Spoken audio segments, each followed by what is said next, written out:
From the iHeartRadio studios in New York City, come fans of the greatest rock and roll band hailing from Hollywood, California. Dissecting all things Guns N' Roses and anything else distorted. 'Cause you know what the fuck you are! This is Appetite for Distortion. Try it again!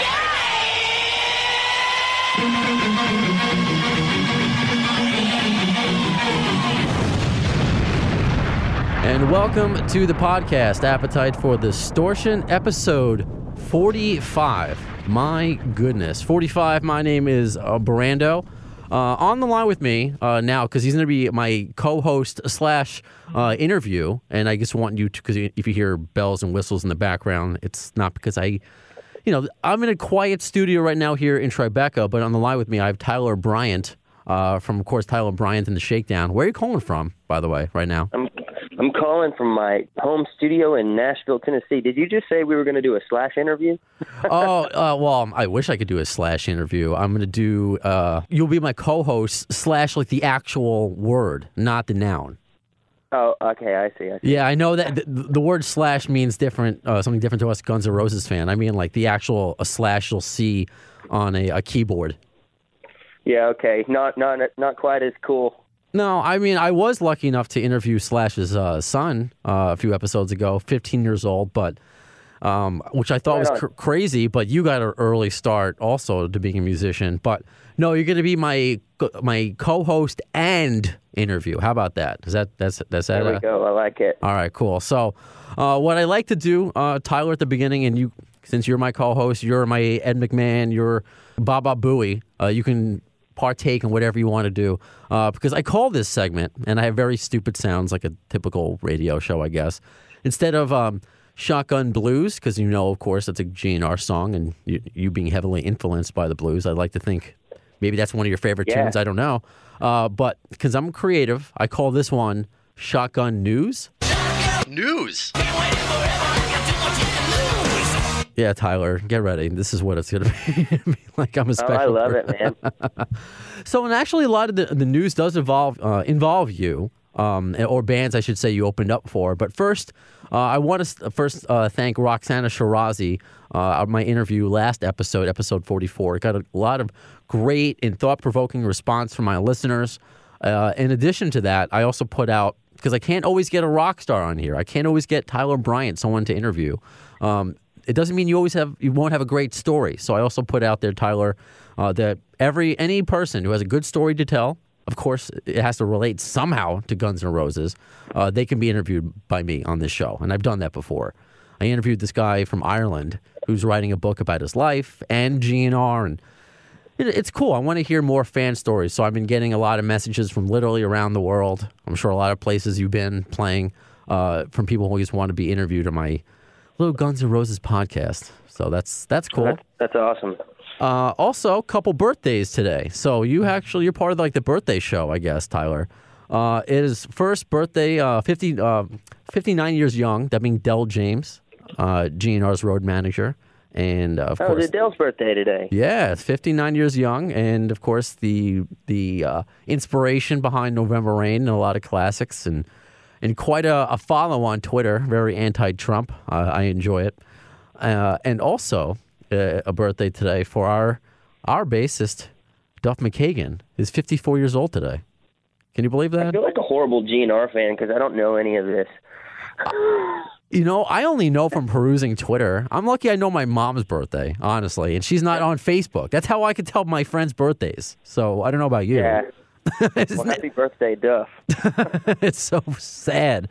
I had no idea. So it is very cool that, because I try to keep these things in real time a little bit, these podcasts, because I know they're pre-recorded. But today being Monday, February 5th, it's how can I neglect a couple big birthdays in the GNR universe? Right. But moving on to news that I guess I want to get your opinion on that does kind of involve you. There was a statement released by Brian Johnson, and you have opened up for AC/DC. And it sounds like he's officially done with AC/DC. It's kind of a bit heartbreaking that he said, quote, I had a great run. He just says on stage it was getting harder and harder to hear the guitars, even hear the keys, and it was basically going on muscle memory. And he's not the kind of guy who likes to cheat. So the way he looks at it, he had a great run. So I guess your reaction is, I don't know if you've heard that, because this just came out a couple days ago. Well, we were out supporting AC/DC on the Rocker Bust tour, and we actually were, on the tour for Brian Johnson's last 10 shows. And I thought every night he sounded great. I mean, he's got one of those voices that I grew up with the voice. So like he could sing the alphabet and it's immediately going to take me to, the Back in Black record. Cause like sonically just like the characteristics, all those like rock and roll characteristics he has in his voice. And they're like part of, what got me into rock and roll to begin with. But there were a couple nights at the end of it where I believe it was in Denver, I think. And they had just won a big football game. It might've been the Super Bowl. I don't remember. They had won a big football game. Okay. I'm not much of a sports fan. The Super Bowl was yesterday though, right? Yeah, I know. I heard that. Okay. My question is who's playing the halftime show, and that's like, whether or not I'm going to tune in or not. Right. But I want to get into that too with you later. Yeah, let's do it. But man. And so I just remember there were a couple nights where, he would kind of like walk over to the side of the stage and, get someone to look at his air packs to make sure they were going good or, whatever it was. But, I remember him verbally saying like, I'm sorry, I can't hear, you have to help me, to the audience. And I never had a conversation with Angus about it. I never had a conversation with Brian about it. It's like, it's just one of those things where as a fan of AC/DC, I couldn't tell that much was wrong except for maybe one or two times. And, that could have been played off as a technical difficulty. So, I think that a lot of people wanted it to be some big conspiracy, like there was something that went on behind the scenes. Like, right. I honestly don't know, and that's the beauty of that camp in AC/DC is there's so much mystery that they've been able to retain in the age of information. Like right now we're doing a podcast. Right now we don't know what Angus is doing. He's probably like in a basement somewhere writing a riff or drinking tea and smoking a cigarette, But I hope so. That's like one of the best things about that band. And, you have people, like there was that comedian who came out, what was the guy's name? Brewer or something like that. Jim Brewer? And it caused a whole shitstorm because he spoke out, right. About stuff and like, I can't do that because I really don't know, man. I mean, I was there and we watched every second of every AC/DC show, that we did pretty much. There were like a couple times there's like you go backstage to fix a drink or, to say hey to somebody. But I thought Brian sounded great. And, there were a few moments where he seemed like he was kind of going like, hey, I'm sorry, I can't hear. You have to help me. And luckily they had the hits and the audience would sing every word right along with him. So, I mean, I thought he sounded great and, it was nice as could be to us. And yeah, I mean, I wish him all the best. I heard that he came out and sang some recently. Yeah, he did. So it may be, it's hard to say when you maybe like Steve Perry had those vocal issues and he just can't perform the way that he did, but he can kind of go out sometimes. And I liken this a little bit to David Lee Roth. I mean, he can't sing the way that he used to, but the last time I saw them on their reunion tour, he was great. But then the criticism was that he wasn't the same. But for me as a fan and likening it to you with Brian Johnson, he could sing the ABCs, David Lee Roth, and I wouldn't care. I wouldn't notice probably. Right. And it's weird because you mentioned the camp and AC/DC, and this again ties into this podcast and ties into you. And it's like I planned all of it. That the AC/DC camp can keep things a secret nowadays, and it's like that with Guns N' Roses, very famously. And now the Axl DC mix. So this just came out. It might have been a report a day or two ago, and I appreciate my listeners kind of bringing it to my attention before I found it. So, I like when my listeners are kind of like my producers and give me stories. But this I know. I think my guitar tech sent me what you're about to say. today, I believe. Is it the AC/DC biographer Murray Englehart said, speculate all you want. And he said this in a Facebook post, but I've said it before and I'll say it again. AC/DC will continue on Axl on vocals, new album, touring, the whole 9 yards. I hope this is true. I was very, I'm a fan of both bands, but and I've gone over this before. I got to see Axl DC when they played the Madison Square Garden, and I'm a massive fan. It was one of the best shows I've ever seen. I'm excited for this. I hope this is true. Do you know anything of this? I haven't heard anything from, either camp really. I think that, just pure speculation based on Axl's history, because let me just sort of set up this story. Sure. We were in Nashville. We were packing up all of our gear, getting our crew ready. We were going to kick back off. They had canceled a show or something like that. We ended up with a couple days off. I think maybe one of Brian Johnson's friends had passed and he had to go somewhere. And this ended up being the end of Brian Johnson with AC/DC as we would know it. And so we got a call from our manager he said, hey, the AC/DC tour is postponed and potentially canceled. Brian Johnson is no longer with AC/DC. He's no longer the singer. And I couldn't even wrap my head around that idea. Right. I was like, what do you mean, Brian? What? There's no Santa? What is this? Yeah, and exactly. And so it's like, Mommy's a zombie? And so we started kind of freaking out because, this was our entire summer. We had we were heading to Atlanta the next day with them. We were supposed to be playing in Atlanta the next day, and then, we were going to finish the American tour and go on to Europe with them. And so it was kind of we, obviously were hoping that Brian was okay and that everything was okay and everyone was safe and healthy, but also selfishly going, shit, how are we going to make the money that we thought we were going to make to pay our bills and keep going this summer? Because we had literally we were on a tour with Billy Gibbons. We had left that tour to go do the AC/DC tour, and Billy was cool and supported it.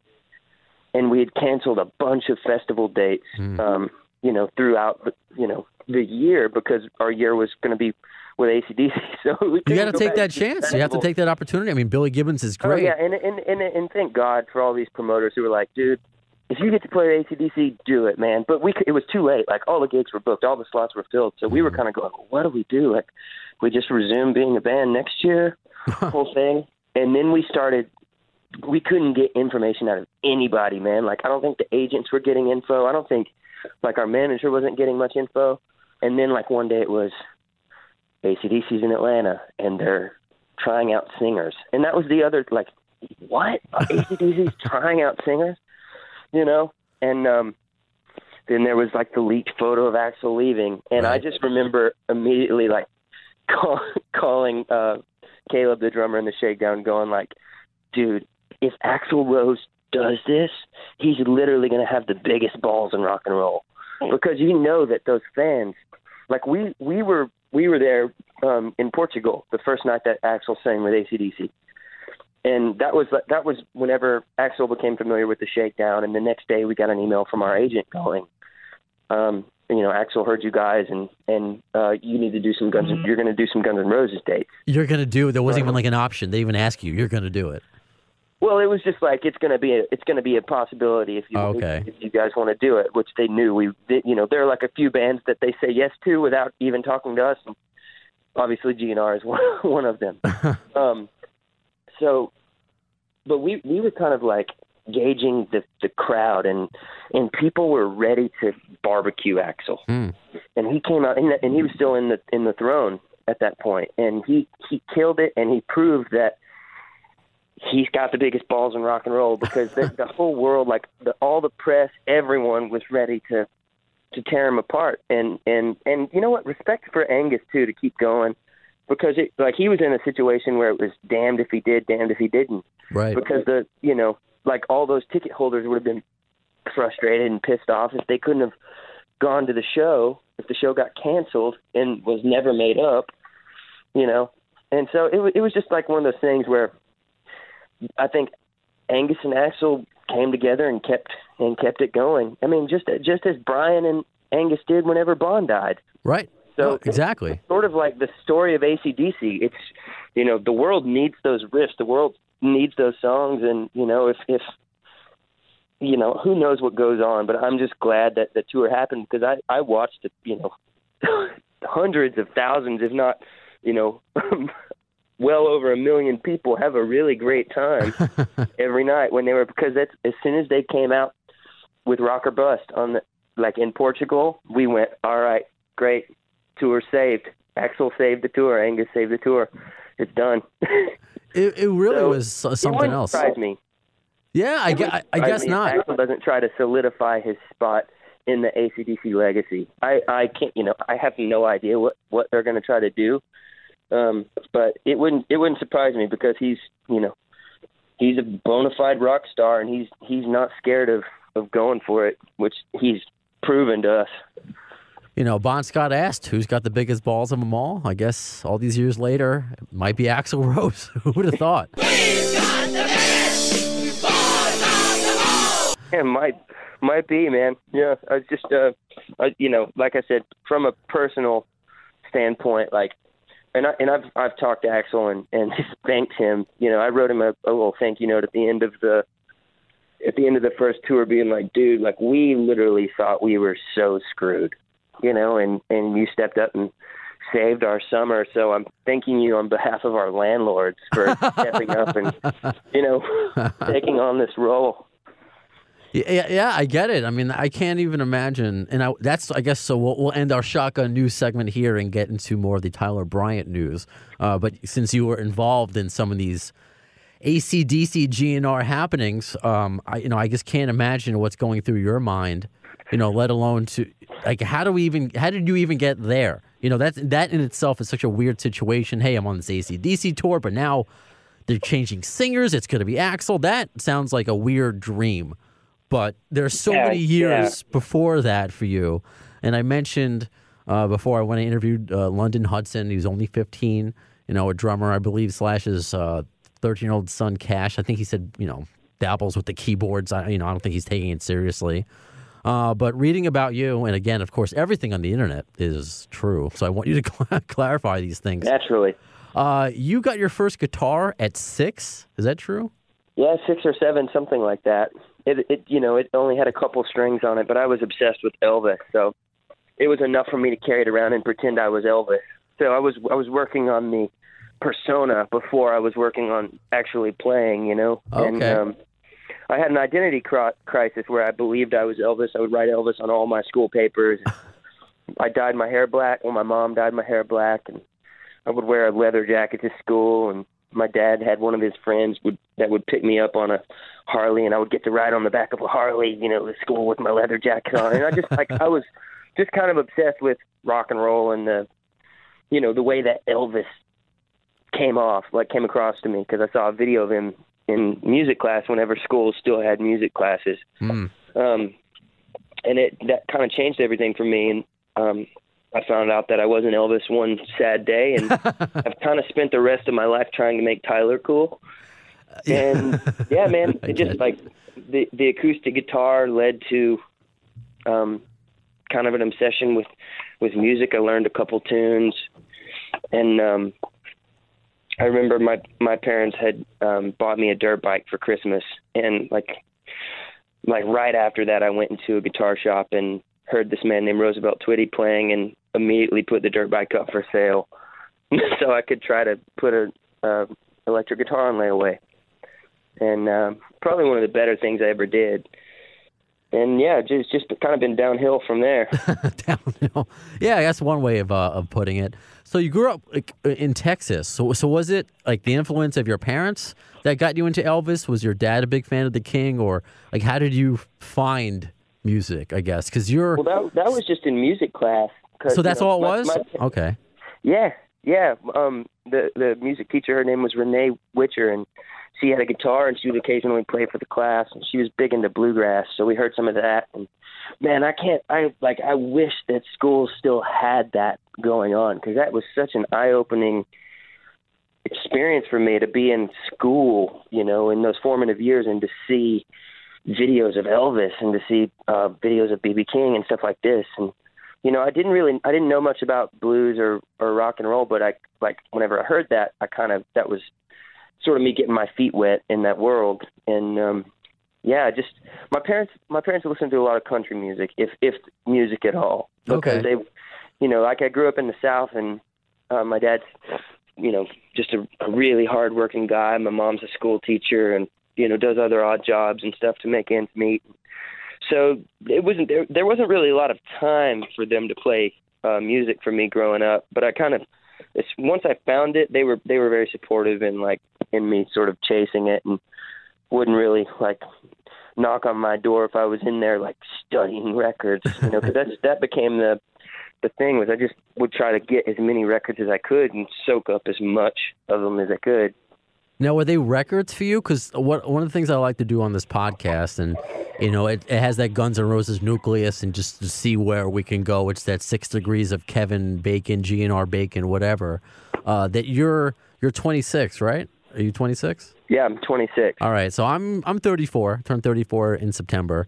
So for me, growing up, I still had cassettes, and I would find music on CDs. I mean, MTV still played music, but, you know, interviewing London Hudson, it's how do his friends find music? It's all SoundCloud rappers. So I'm amazed and thankful that there are young teenagers that play blues and plays rock.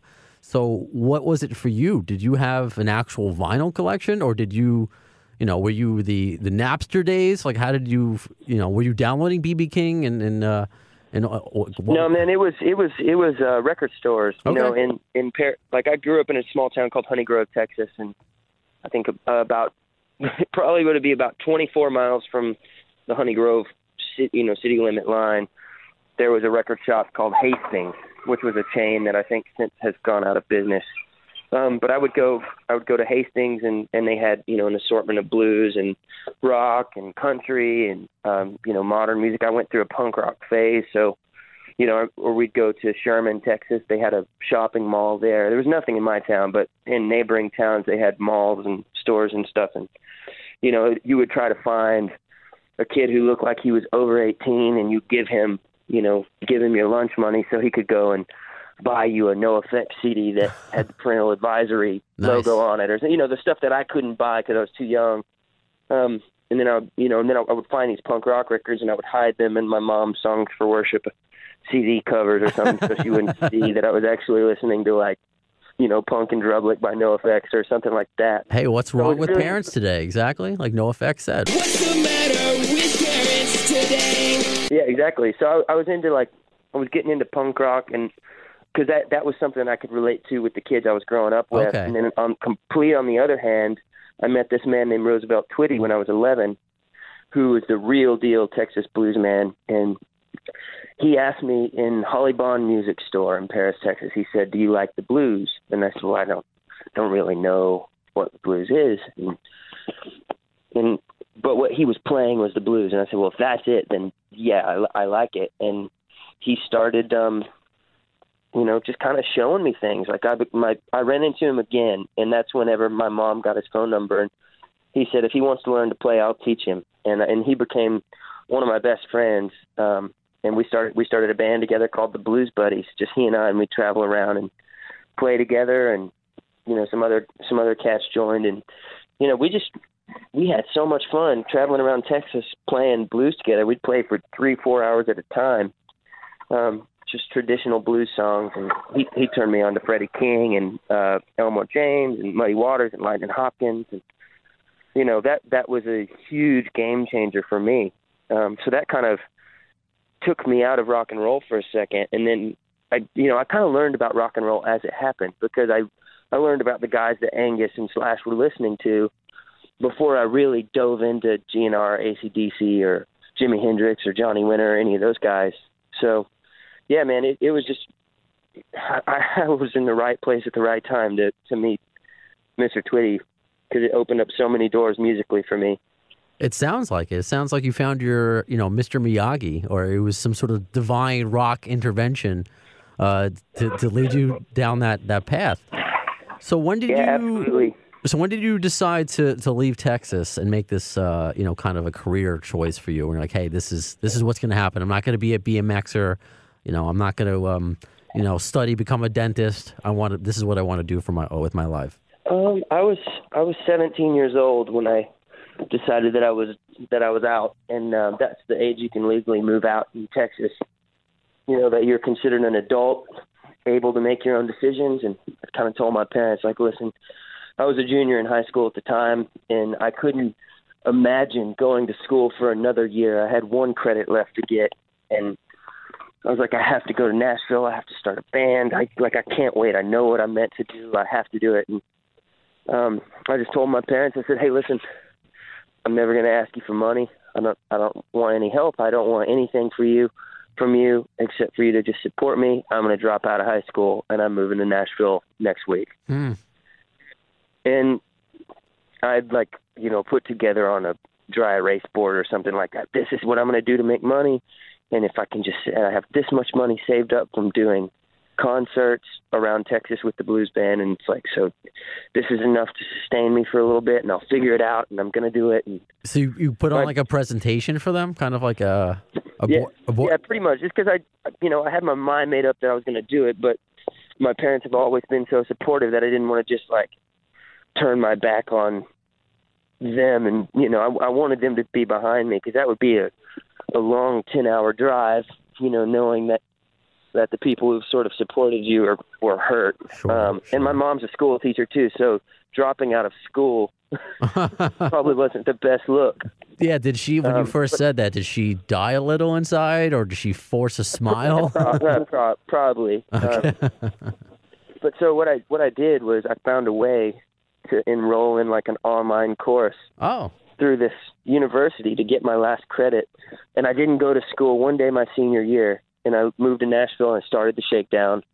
We were on tour. We were playing with Heart the night before all of my friends graduated in Honey Grove, and I had gotten my last credit online. After we played in San Antonio, drove to Texas, and since I hadn't changed my address, the school couldn't deny me enrollment.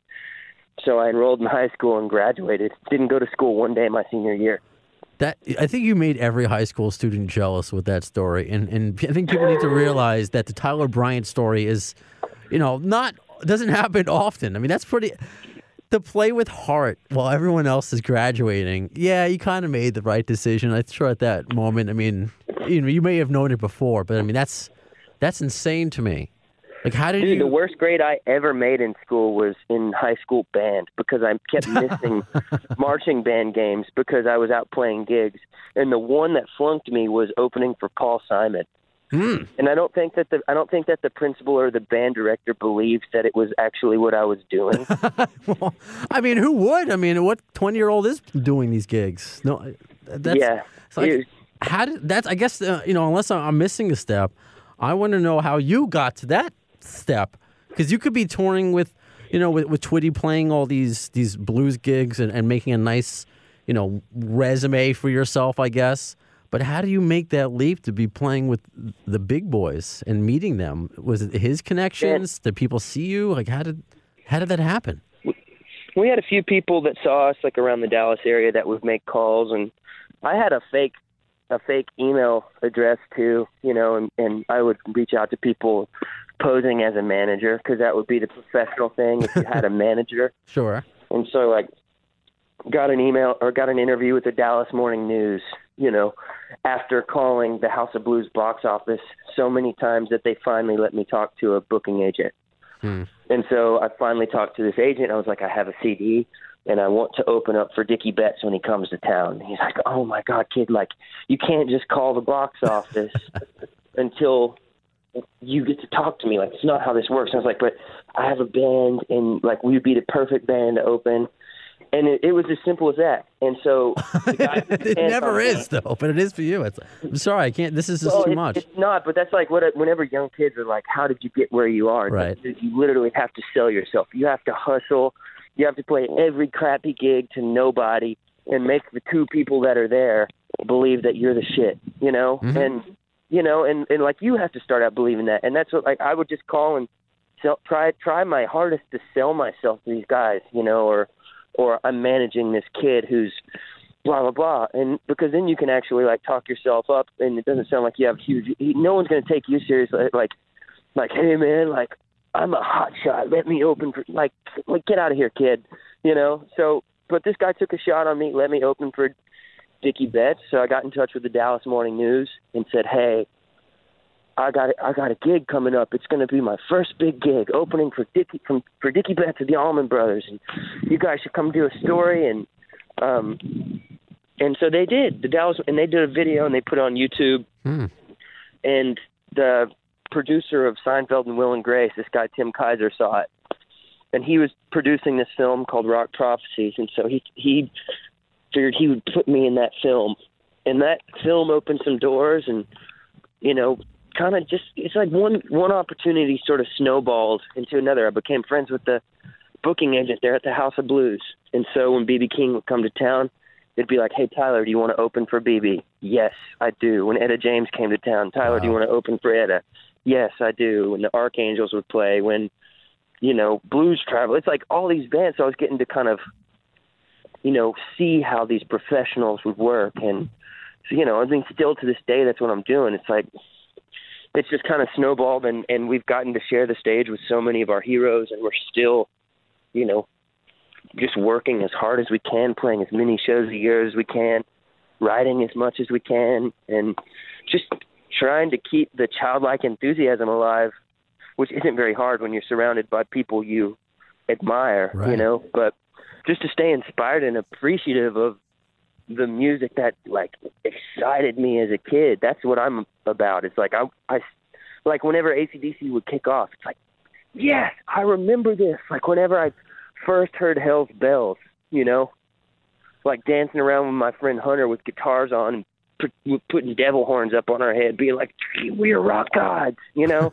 Sure. And not too many people get to play, you know, with them, and it's just that's why it's and it's such a young age to be able to do it.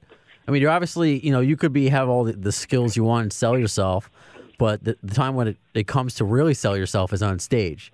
So clearly, you know, that was, you know, your biggest ticket.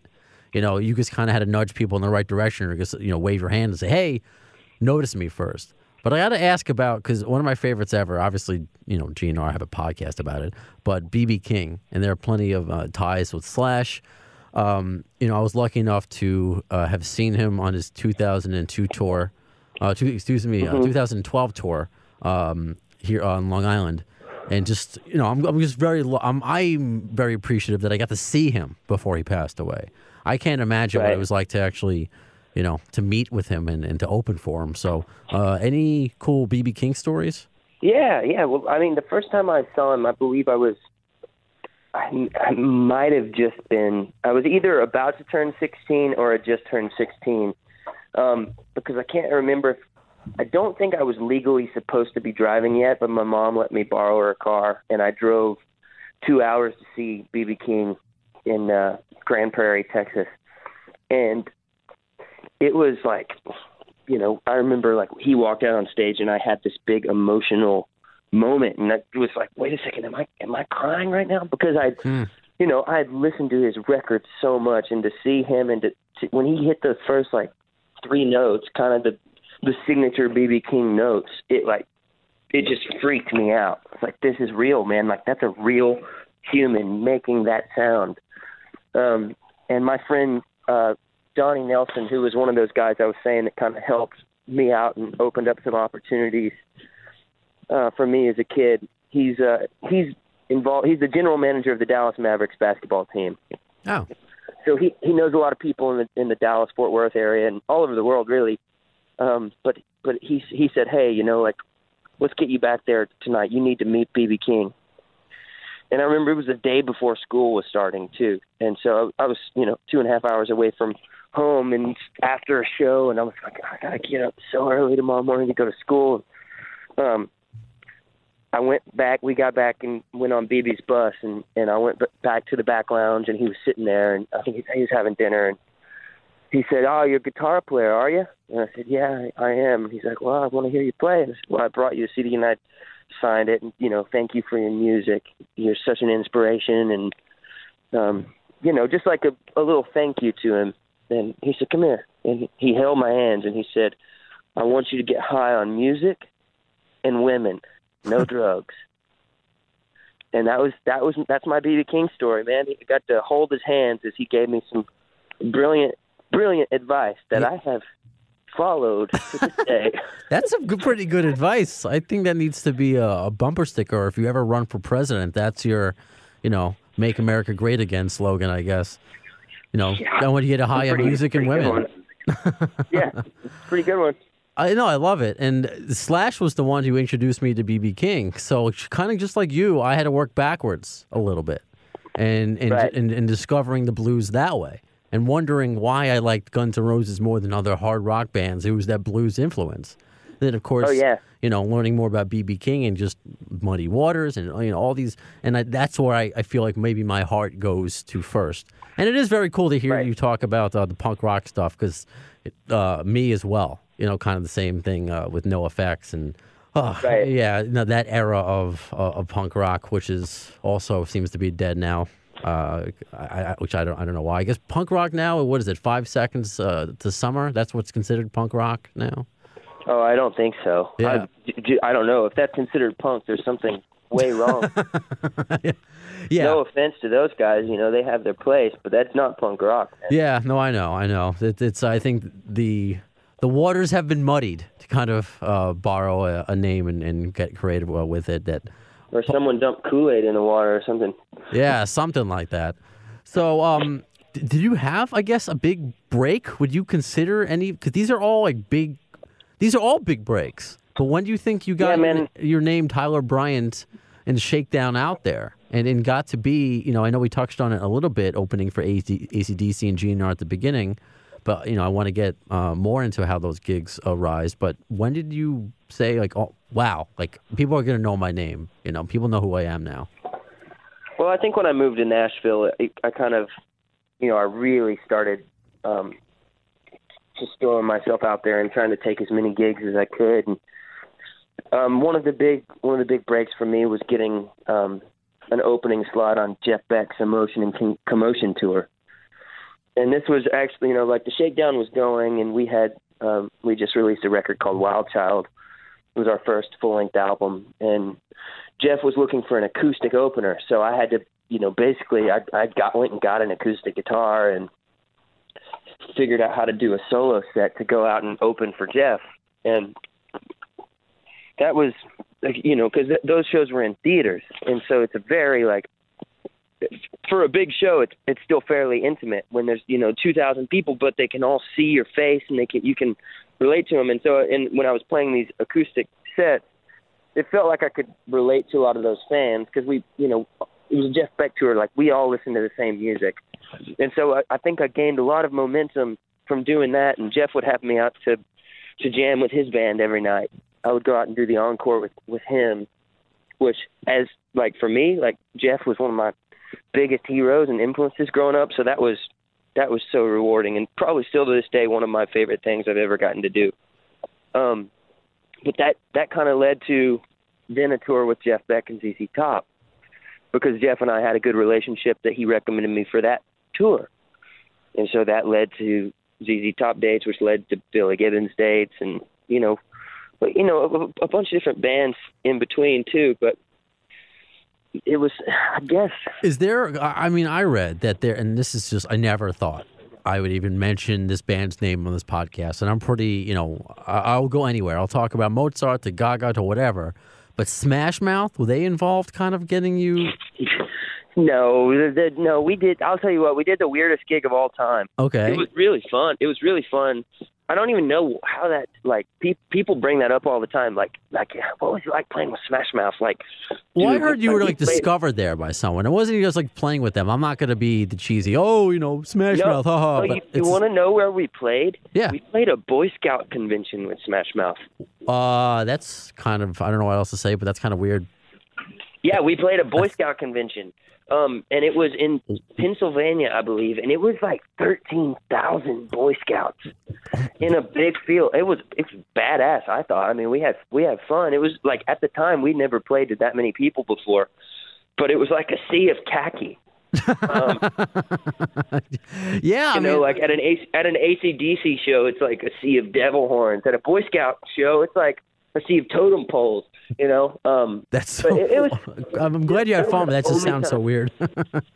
No, I know. That's it. We were like, I was probably like 18 or something too. Like we were so young, and it was just like I remember it being a really fun show, and we didn't even like. I've never even met any of the guys from Smash Mouth, but we listened to a couple songs of theirs before we split, and they sounded like the record does, So Sure. Or like whatever the I really only know a couple of songs. Somebody once told me. They sounded good, and but that was our only affiliation with them. Okay.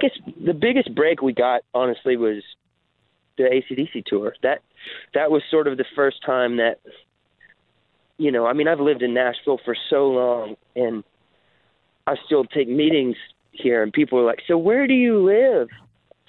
And there's a lot of music in Nashville, but Sure. there's a lot of established rock bands who live here, like Allison Mosshart from the Kills is here, the Kings of Leon guys are here, Jack White's here, but there's not a huge up and coming rock presence. And so that was like, whenever we got the AC/DC tour, that was sort of the first time that Nashville started giving us our props. I mean, a little bit, not even that much, but it started opening doors around the world for us. Nashville, I mean, obviously that's where, country is now, and it's becoming, it's becoming like an Austin, Texas, I guess, where it has an up-and-coming scene. But again, in addition to, the different topics I take this podcast with, it's just what is the up-and-coming scene, and how does it diversify, whether it's across the states here or in different countries. So, do you feel like you want to lead that charge in the upcoming, rock bands, or does it frustrate you that people, maybe your contemporaries, other young bands aren't into blues, aren't into rock, that it may be, the SoundCloud rap? I mean, I don't even know what's cool nowadays. I have no idea. Justin Timberlake, I guess, is cool.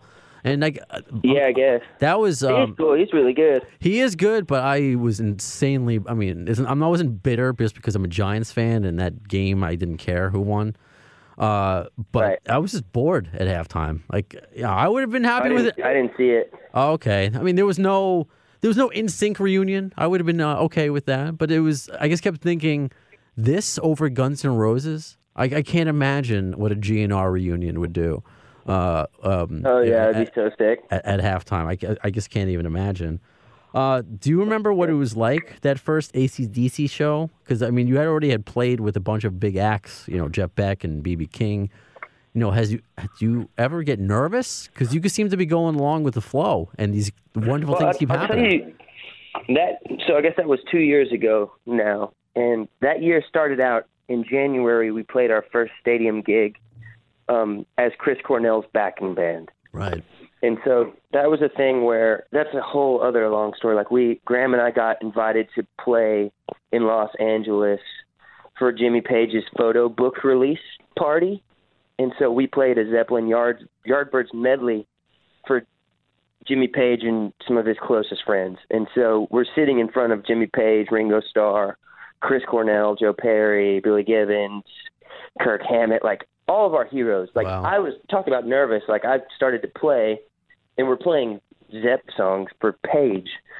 And I looked down, and my hand was like 8 inches away from the strings. And I was like, push it back. You can do it. Like, freaking out a little bit, It's like, okay, there's a Beatle right there. Yep. And Joe Walsh introduced us.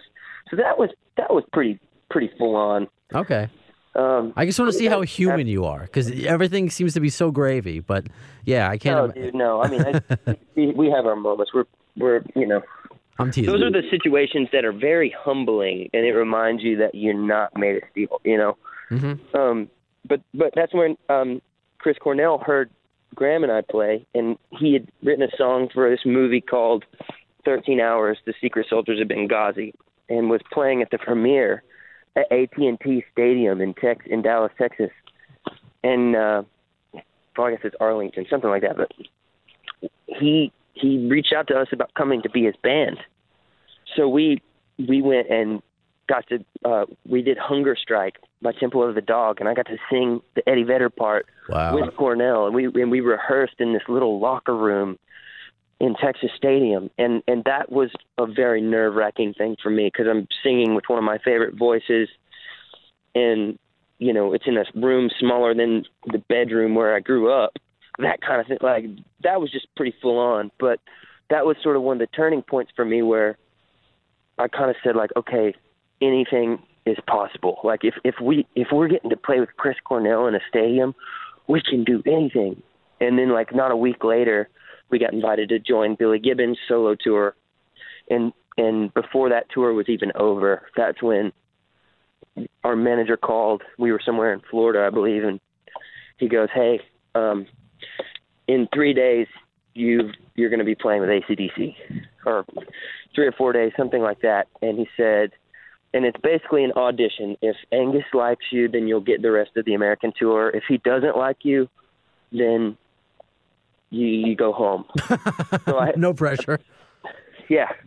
And so the band left the Billy Gibbons tour, and I kind of carried on playing solo acoustic to try to fill out as many dates as I could.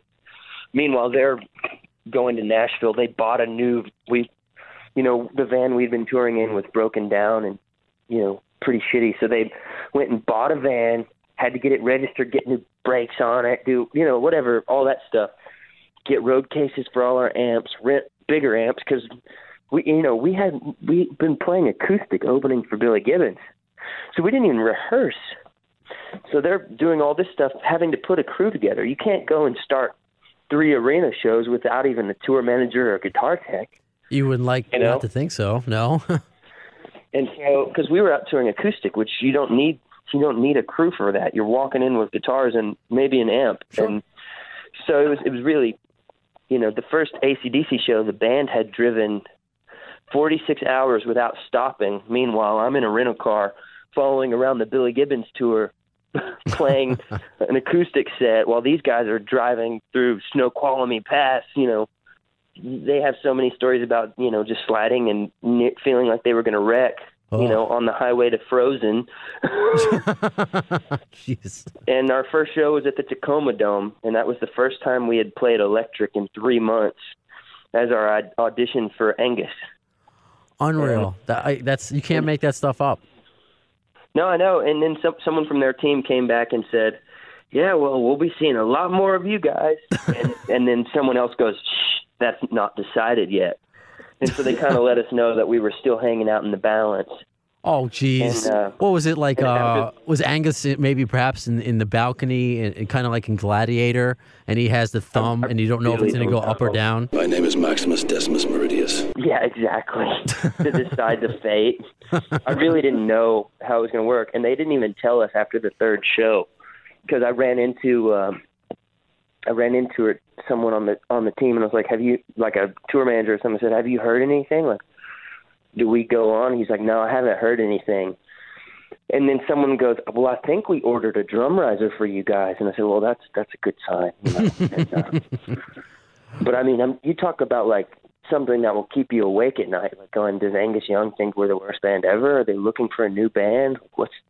How do you come back from that? I don't know. I mean, you're given an opportunity. I mean, you perform well. I mean, you perform for other big acts, and I don't know. Maybe it would be like you're going on a first date and be like, "What did I do wrong? What did I do wrong?" Oh, it's not you, it's me. But thankfully, you didn't have to, ask yourself those questions. Just one bad night. Well, you know what we sleep. did? Mm-hmm. We after the third show in Denver, we just decided we were going to drive to the next show. We were just going to. It was in Fargo, was the fourth show. And so we drove to Fargo, and we ran into Angus's wife in the hallway and said, like, "Hey, have you heard anything? Like, are we on, did we get this tour?" Or she goes, "Oh, yeah. Angus decided after the first show that he wanted you guys to do it." Oh, there was probably middle management that didn't want you to say anything yet. Angus was probably like, they're great. Oh, they were probably like, I think honestly they had bigger fish to fry than like who's opening. That's like the last thing that any tour decides, really, unless they're hurting for ticket sales. And true. AC/DC wasn't hurting for ticket sales.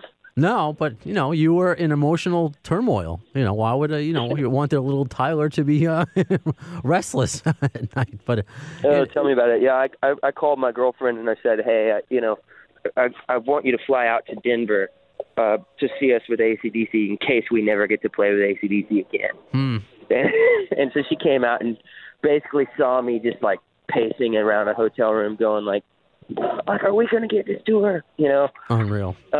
And so then I think it was after 2 more shows, their team came to us and said, hey, do you guys want to do the European tour as well?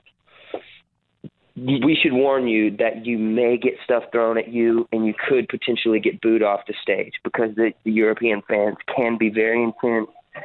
These are people who've seen AC/DC play, 15, 20 times. They've got their patches on their denim jackets.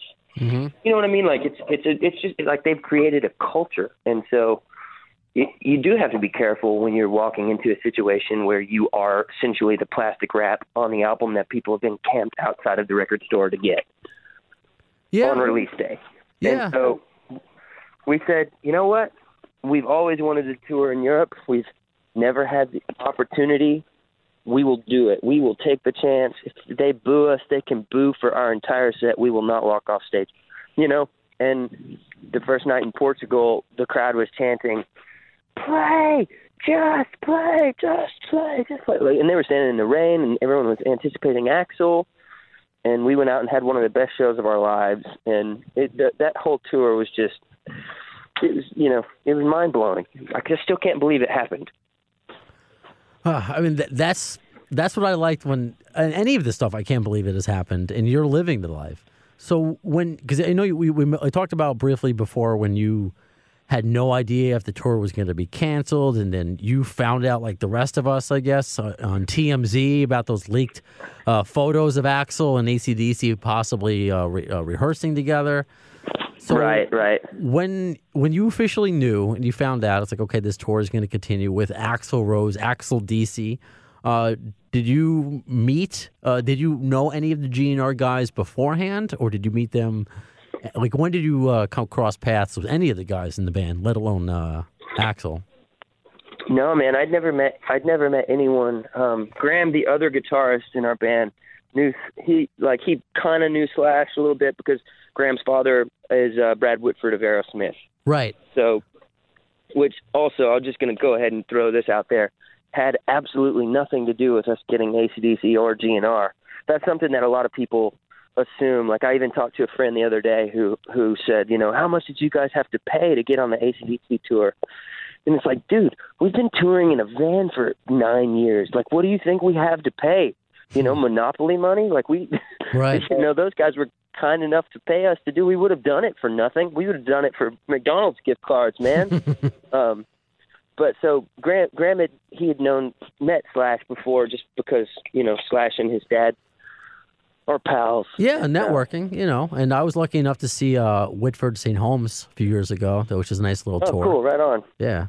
Yeah, man. But yeah, I didn't know anybody from, personally. I mean, I knew everyone in the band, I knew they're playing and I knew, some of the history, but I didn't, I never met anybody. All right. And I still didn't meet Axl until, 8 or 10 shows in. I met him for the first time at Olympic Stadium in London. We did 2 nights there with AC/DC, and then we actually got to do, and then I think we did 2 nights there with GNR too.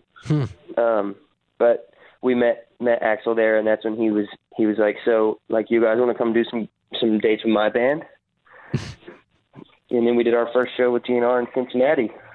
What was it like meeting him for the first time? Because, we discussed what it's like seeing B.B. King for the first time. And, what about Axl? Because you always hear he has such a presence about him. But, despite... Oh, he definitely does. Yeah, but I always find interesting that there are people who are scared of him, but he always comes off super nice. That's always the consistent story. So, obviously, you're thankful to him for taking you on tour, but what was that first meeting? Was he dressed like an outlaw with the aviators and the hat? Like, what was he like? Well, we went into his dressing room, so it was very, like, a comfortable spot where I think he still looked cool, like he just played a show, but it was just very low key. You know, like we're not the kind of band that will ever go knock on somebody's door and like try to hang out or, you know, get questions answered. Like I'm not going to ask Angus about his amps or, you know, like stuff like that. You know, it's like we just kind of went in and said, yo, you know, great show. Thanks for having us. And he said, yeah, you know, I heard you guys when I got out of the car in Lisbon, which is probably one of the only times he's heard us live because normally he shows up right as he's going on stage. Yeah, he can do it somehow. He shows up, you know, he shows up and walks on stage. And so, but I think since that was the first night with AC/DC, he had gotten there a little bit before the show. And he said he heard us as he was getting out of his car. And he said, I thought to myself, it's nice to have an opening band that I don't have to fucking ignore. Jesus. I wonder what the deeper meaning of that is, but that's a nice compliment. Yeah. I guess it's kind of a compliment. I mean, it's kind of not, too, but I was just like, well, hey, man, we'll take it. That's, you know, that's cool. And he said, I don't remember. I should have written down exactly what he said, but he's like, you know, you can tell that you guys are influenced by older music, but it sounds new and fresh. And yeah, man, right. It's great having y'all. And so that was cool.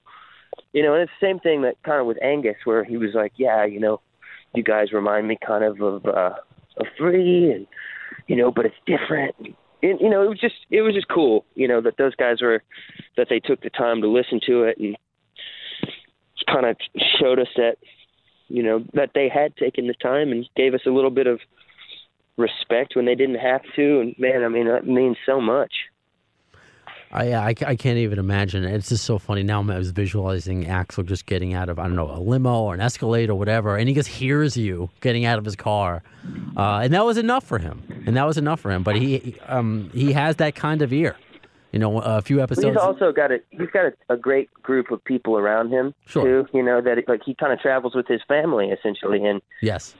And, you know, I think those guys are looking out for the best interest of him, and we became friends with a lot of them, and you know, that's kind of like those guys have Axl's back. And you know, essentially what you want out of an opening band is people to you want the crowd to be riled up and ready for the headliner. And that's like kind of our mission opening for AC/DC was to go out there with as much gratitude as we could, and to go out and perform as AC/DC fans, you know, to where it's like, hey, we're just playing rock and roll right now, but AC/DC's about to play.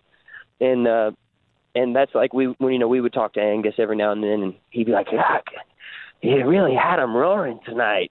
That kind of thing, where it's like, you know, you want the headliner to hear the crowd screaming so that they know that you're doing a good job, or at least doing something.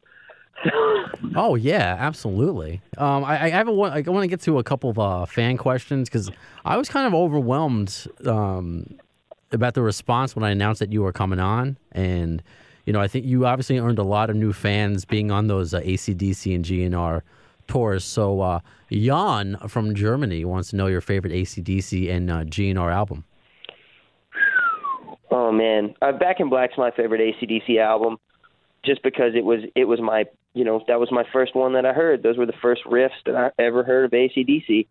And the same thing for Appetite, man. Like, the guy that played me those albums was one of my friends in school, Hunter Joyce. His father, Marshall, had guitars, and he played me Appetite, and he played me Back in Black for the first time. And so that was, you know, those are still to this day my favorite AC/DC and GNR records.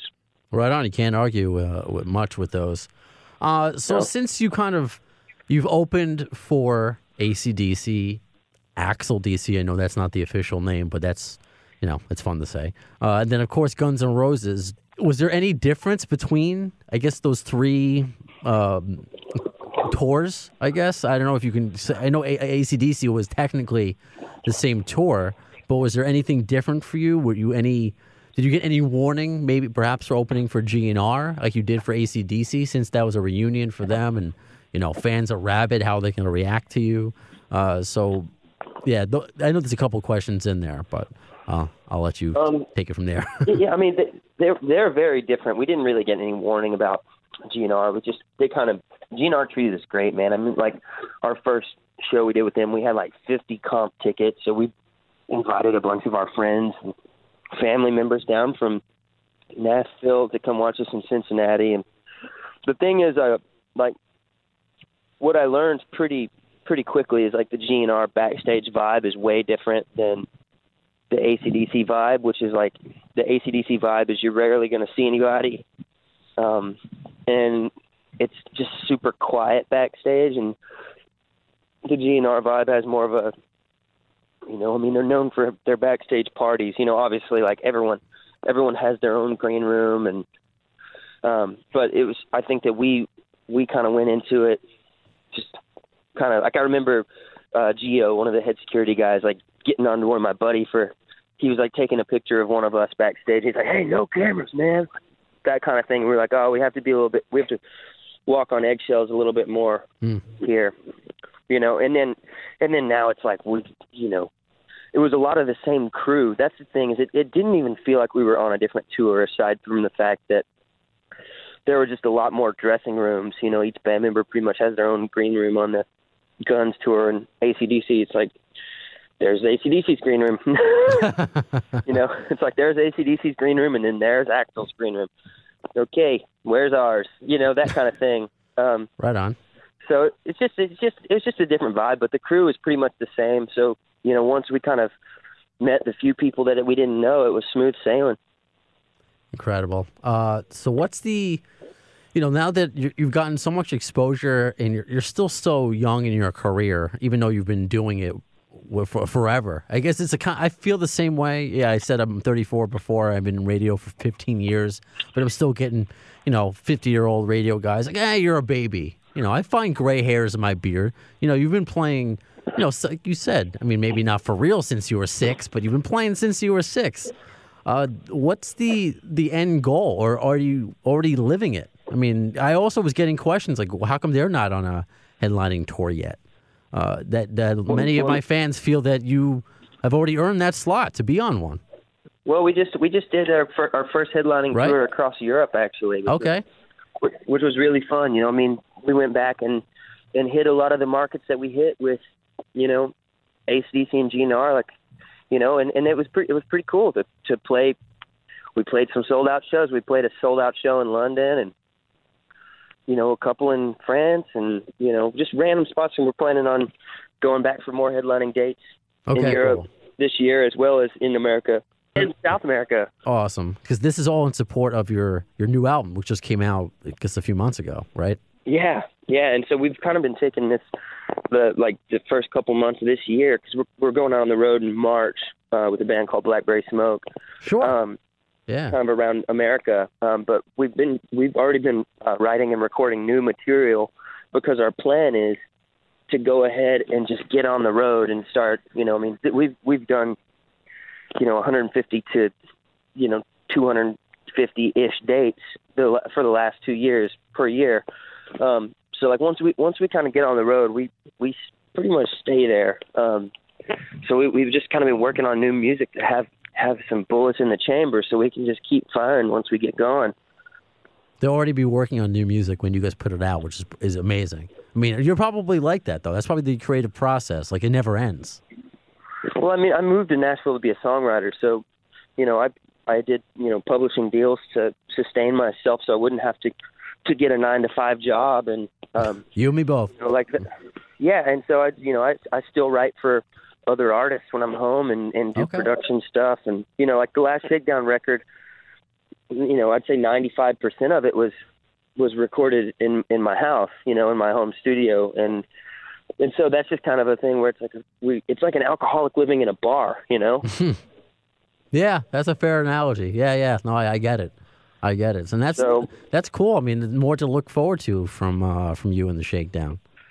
Yeah, and we still have 7 songs that are unreleased we released an EP called The Wayside that was supposed to be a full-length album, but at the time we were on Republic Records, which is a major label, and they were all about EPs, because apparently that's the hip thing to do. So we have 7 songs that we just kind of got to go ahead that we can release those too. So we're trying to figure out where those songs are going to fit into the year. So what's the end result for you? I mean, you're in a wish list because you're playing with people. You know, I don't want to say AC/DC's towards the end of because it seems like they have new life with Axl, but you're playing with, you know, AC/DC and Gene already have their stamp in rock and roll history, no matter what they do from here on out, and you're making your own. So how do you see yourself in the future? Do you want to continue with the Shakedown? Do you want to branch out to maybe? Because you mentioned acting, what do you want to do? I don't want to say it like this, but when you grow up, you know, as you continue to grow, as we all continue to grow, what are some of the more things you want to accomplish? I think for the future, you know, I really don't have any interest in doing anything other than just writing songs, making records, and touring. You know, I don't want to act. I don't want to do anything other than that. It's just, you know, I want to make rock and roll records with the Shakedown and play rock and roll shows while my knees are still good. You know, and I one of these days I want to make a full on blues record. You know, like maybe when I'm older. You know, and you know that's kind of the thing. It's like early on, a lot of people were pissed off when I started playing rock and roll, man. But I remember hearing the Black Crowes and going, dude, this is just the blues. Right. With long hair and distortion. And they looked like they were having so much fun, and it was like a gang up on stage. Like you could tell like they were like a band of brothers. And I just wanted that kind of camaraderie with the band, and I found that with the Shakedown, and I feel so lucky to have, you know, found a group of guys that are down with just traveling the world and putting on as like high energy rock shows every night. And you know, I write all kinds of music as well, you know, like so. Well, you know, one of these days I'll probably make a record with more of my acoustic singer-songwriter songs, you know, like my story songs about growing up, and you know, songs about people that inspired me, and you know, just some of my more like personal acoustic songs. But right now my focus is on this like whole rock and roll revolution that's happening, and you know, just to make sure we're doing everything we can to be one of the bands that's carrying the flag for that. Right on. And you seem to be doing that. And I got to thank, just like you did, I got to thank Angus Young and Axl Rose for introducing me to Tyler Bryant in the Shakedown. I'm sure I would have discovered you down the line anyway, but I you know, found out about you quicker this way. I hope to that you know, when you do announce U.S. dates that I get to see you, you know, whether it's opening for Axl DC or whatever it is, or of course the headlining show, which would be. Where are you based out of again? I live on Long Island, but I work in New York City. So I like going to shows on Long Island because I like parking lots, and the city is always just a pain in the ass. But you know, regardless, I just got tickets to. Well, I am seeing Buckethead. He's playing BB King's I believe in March. And I just got tickets to see the original Misfits. I think we're playing in New York City. We're doing the Mercury Lounge. Oh, okay. Yeah. Okay. Yeah, I have a lot of local band friends that play that. It's a nice little spot. So, but you haven't announced those dates yet, no, though. Oh, maybe I shouldn't have said that. Maybe I just put my foot in my mouth. Oh well, leave it in. Hey, you never know. It's really funny when I had Christopher Thorne from Blind Melon on, and he was telling me some dates that they were playing in New York, and I'm looking for them online, and they didn't even exist. So he told me dates before they, I guess, officially announced it, which I appreciate. So if they're not up yet, we'll all be on the lookout on Tyler Bryant and theshakedown.com. And I know. Yeah, man, you know that's the thing is that there's so much that goes into routing a tour, and you know, sometimes dates are there, and then 2 other dates will go away, and that'll make it not make sense financially to drive from somewhere point A to B. And so then, you know, it's like that's why you have to stagger announces a lot of times. You know, dude, I just got a message from somebody the other day that was like, "You're such a piece of shit. How come you're not coming to Texas?" It's like, actually, we are coming to Texas. We just haven't announced the dates yet. And why would you want to play for someone that calls you a piece of shit? No, I don't. I have no interest at all. Fans are so stupid sometimes. I want to see you, you fucking asshole. Dates are going to be announced tomorrow. Unbelievable. I guess you could look at it like that guy doesn't know how to communicate properly, but he seems to be a fan of yours, even though he thinks you're a piece of shit. Hey, man, I'm just like, I don't even try to understand anymore. Just show up and play. Yeah. Just shut up and sing, I guess. That's what Axel wants, he says in Sorry. I can't wait. And you're also pretty big on Twitter, right? At TBS, was it TB Shakedown? That's what it is, right? At TB TB Shakedown, and then my personal one is the Tyler Bryant. Right on. And you already have, like, you don't need to change your name. You don't need Axl Rose. Tyler Bryant just sounds like, when I first saw your picture, I thought you were the actor from, what's that movie? It was with the Dwight from The Office. He played like a drummer.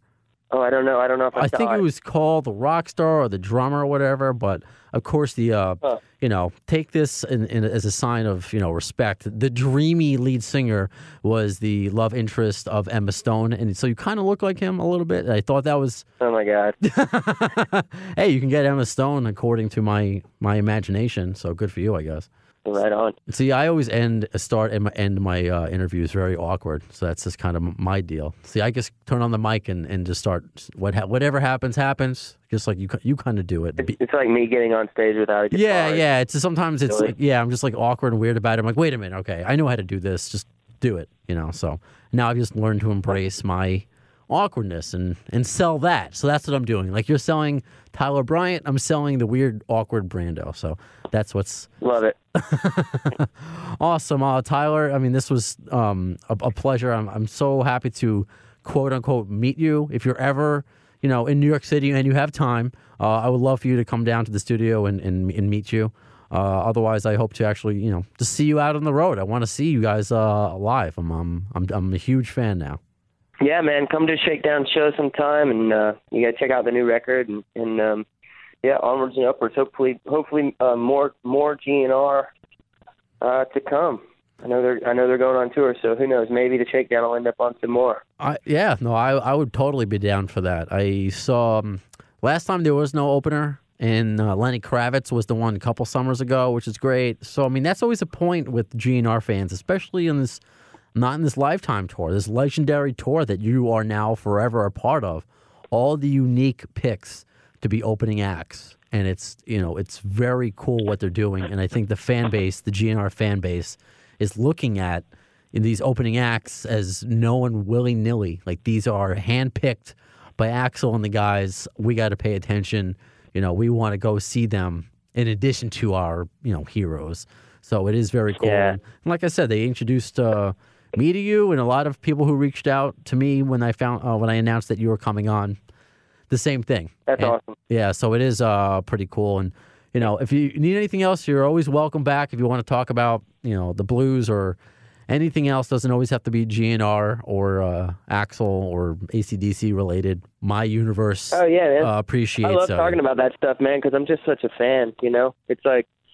I just feel lucky to even have stories about the GNR guys. Like the first time I met Slash, someone snapped a picture when we met, and he was telling us that he got a copy of our EP, and it was in his car, and thought it sounded cool, and we're like that's nuts, like that's man, So I get to like talking about some of this stuff, relive some of like the most exciting times in my life, and I feel like a douchebag bragging about it to my friends, because it's like, like, okay, dude, we get it. You tour with GNR, and I'm like, did I tell you we got to ride on there, Jet? Did I tell you what Jeff said? Like, you know what I mean? Like, yes, I do. None of my friends are like, oh, I'm talking to Tyler Bryant today, and some knew, some didn't. But when I told my GNR universe, everybody knew. Oh my God! So I need a place, and that's what this podcast is. It's a place for rock and roll fans. Yes, GNR, Guns N' Roses is the hook to get us in here, but it's just a place for us to talk and geek out about what we love and who we love. So I appreciate that. So yeah, whatever. Always feel free to reach out. You're always more than welcome. And definitely want to talk to you more about just guitars and what your thoughts on. You don't have to go here because I know you had to go, but like talk about Buckethead and Bumblefoot and of course Slash and just what different guitarists added to their sound and and hopefully next time we talk maybe we'll get some more news on Axl DC and you can give us more insight or more opinion on that. But in the meantime, yeah, man. Awesome, Tyler. All right, dude. Thank you so talking to much. Take care. You too, buddy. Later. Thank you. Bye. Bye. How cool was that, man? I mean, 26 years old, he's played for B.B. King, of course, AC/DC, Axl DC, Guns N' Roses. Seems like such a down-to-earth dude. Just another cool experience, another cool conversation we got to have here on the AFD show. I really appreciate, all the reaction that I get from you when I announce a new guest and the support. That's why I continue to do this, is you. So the more episodes I do, I did mention this last time, I do want to start getting back into interviewing you. I do have that one standalone episode right now of interviewing, Sir Kevin from Ireland, my first fan spotlight, and also had an episode of PTIRS. Do you remember that? Welcome to PTIRS, the show of competitive banter. Here's Brando. So yes, I do want to have another Guns N' Roses game show episode. I want to do more. So as this podcast continues, these will all be options and for us to have fun. And how you can help is just tell your Guns N' Roses fan friends and just tell your rock and roll fan friends about us. We've been getting some awesome reviews on iTunes. That helps. I really want to get ranked in the top 150 in the music category on iTunes and or Apple Podcasts. It's, the same thing. They're trying to rebrand. But that's going to get us noticed. I will mention, because this was confirmed, another interview, because it does help when we get noticed. And that's why guests say yes to us. So in the future, most likely the next episode is going to be Todd Dammit Kearns, of course, from The Conspirators, plays with Slash. So I'm looking forward to that. So you're helping me. You're giving this podcast, you're making it validity. Okay, and that's going to help us get more guests in the future. So follow us on iTunes, Apple Podcasts, whatever. Of course, iHeartRadio, the app, Spreaker. What else are we on? SoundCloud. Yeah, that's right. Follow us on Facebook and Twitter, both at the AFD Show. And we're going to continue to have fun, continue to talk Guns N' Roses and rock and roll, and hopefully make you laugh and provoke some thoughts in the process. So as far as the next episode of the AFD Show is concerned, when will you see it? Well, in the words of Axl Rose concerning Chinese democracy, I don't know if soon is the word, but you'll see it. You've been listening to the distorted minds of Appetite for Distortion. Follow the guys on Twitter at the AFD Show and on Facebook at facebook.com/the AFD Show.